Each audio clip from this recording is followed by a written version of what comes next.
Hi friends, நான் இது நம்ம நாடார் மீடியா. நம்ம சேனலை மறக்காமல் சப்ஸ்கிரைப் பண்ணுங்கள். ஃபேஸ்புக்கில் பார்த்தவங்க மறக்காமல் ஃபாலோ பண்ணிடுங்க.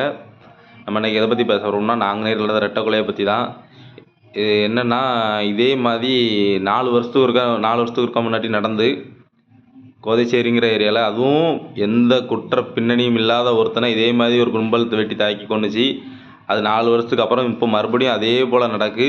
சட்டம் இதுக்கு கடுமையாக நடவடிக்கை எடுக்க வேணும். நம்ம வருகிற ஞாயிற்றுக்கிழமை நாளைக்குன்னு நினைக்கிறேன், 8ஆம் தேதி நம்ம பெரும்பத்து கிராமத்தில் வச்சு ஒரு போராட்டம் நடக்கிறதா இருக்குது. மறக்காமல் எல்லோரும் கலந்துக்கிடுங்க.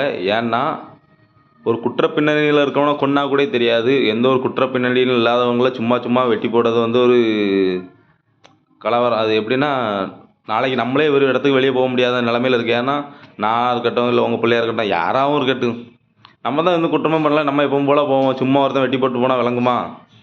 அதனால் மறக்காமல் நாளைக்கு அந்த போராட்டத்தில் எல்லோரும் கலந்துக்கிடுங்க.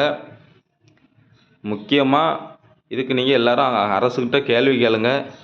அதுதான் நமக்கு இதில் முக்கியமான ஒன்று. ஏன்னா, நாளைக்கு நீங்களே வெளியே போகலாம், அவங்கள ஒருத்தன் வெட்டி போடலாம். நான் சும்மா வெட்டி போடக்கு ஆடா மாடா ஒன்றும் சொல்லக்கில்ல.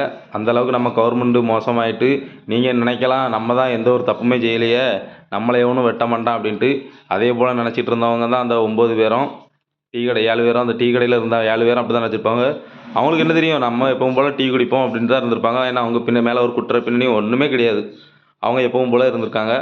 ஆனால் சும்மா ஒருத்தன் வெட்டி போட்டு போகிறான்னா, அது எவ்வளோக்குள்ள ஒரு மோசமான செயல். நீங்கள் மக்கள்லாம் எல்லோரும் தெரிஞ்சுக்கிடணும்.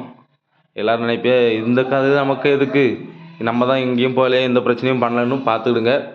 இதே மாதிரி தான் அந்த டீ கடையிலையும் இருந்தாங்க. அந்த டீ கடையில் இருந்தவங்களுக்கு அதே நிலமை தான். நம்ம நாளைக்கு இப்போ நம்ம பக்கத்து ஊருக்கு எங்கேயாவது போகிறோம் அப்படின்னா, நம்மளை ஒருத்தன் வெட்டி போட்டாலும் கேட்குக்கு அப்போ ஒருத்தரும் வர மாட்டாங்க. நம்ம எப்படி இருந்தோம்னாக்கி. அதுக்கான மக்கள் எல்லோரும் ஒரு தெளிவுக்கு வந்துக்கிடுங்க.